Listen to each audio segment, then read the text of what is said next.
સુરત જિલ્લાના માંડવી તાલુકામાં વરસાદ પડ્યો છે। માંડવી, કાકરાપાર સહિતના વિસ્તારોમાં ધોધમાર વરસાદ। કીમ અને કામરેજ પંથકમાં પણ ગાજવીજ સાથે વરસાદ પડ્યો છે।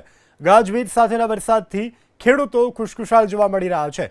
મેઘરાજાની સત્તાવાર રીતે જે એન્ટ્રી છે તે રાજ્યમાં થઈ ચૂકી છે।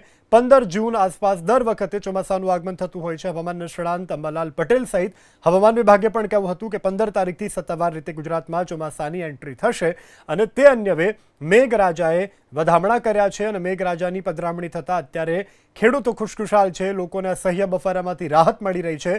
અનેક એવા વિસ્તારો કે જ્યાં આજે મેઘરાજાએ પોતાના અમી છાંટણા કરતા લોકો ખુશખુશાલ જોવા મળી રહ્યા છે।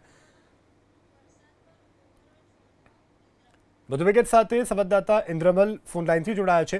ઇન્દ્રમલ, સુરતના કયા કયા ગ્રામ્ય વિસ્તારોમાં કેવો વરસાદ? બિલકુલ, જે રીતે વરસાદ આવતો હોય છે દક્ષિણ ગુજરાતની અંદર, જે રીતે એન્ટ્રી થતી હોય છે, આજે 15 તારીખ છે અને મેઘરાજાએ છે તે ધમાકેદાર એન્ટ્રી કરી દીધી છે અને કહી શકાય કે વિધિવત ચોમાસાનો પ્રારંભ થયો છે। પહેલા વરસાદમાં જ ધમાકેદાર એન્ટ્રી મેઘરાજાએ કરી છે અને સુરત જિલ્લાના લગભગ તમામ તાલુકાઓમાં ઓલપાડ, બારડોલી, મંગરોલ, માંડવી, ઉમરપાડા તમામ તાલુકાઓમાં ધોધમાર વરસાદ છે તે વીજળીના કડાકા સાથે વરસી રહ્યો છે। ભારે પવન પણ છે। સાથે ખાસ કરીને પહેલા વરસાદમાં છે તે પ્રદર્શનની કઈક જગ્યા પર પોલ પણ ખુલી છે અને કેટલીક જગ્યાએ પાણી ભરાવાની સમાચાર પણ આવી રહ્યા છે। સામેથી ખાસ કરીને કામરેજ ચાર રસ્તા વિસ્તાર જે છે ત્યાં છે તે હાઈવેના સર્વિસ રોડ પર પુષ્કળ પાણી છે તે અડધો કલાકના વરસાદમાં જ ભરાઈ ગયા છે।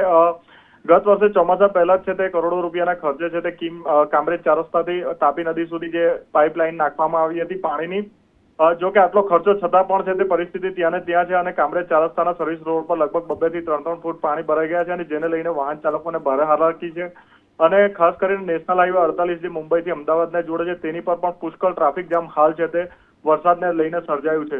વરસાદને લઈને હાલ ખેડૂતો પણ ખુશખુશાલ છે, જ્યારે બીજી તરફ વાતાવરણમાં પણ જે બફારો હતો, ગરમી હતી, તેનાથી આંશિક રાહત હાલ છે તે થઈ છે।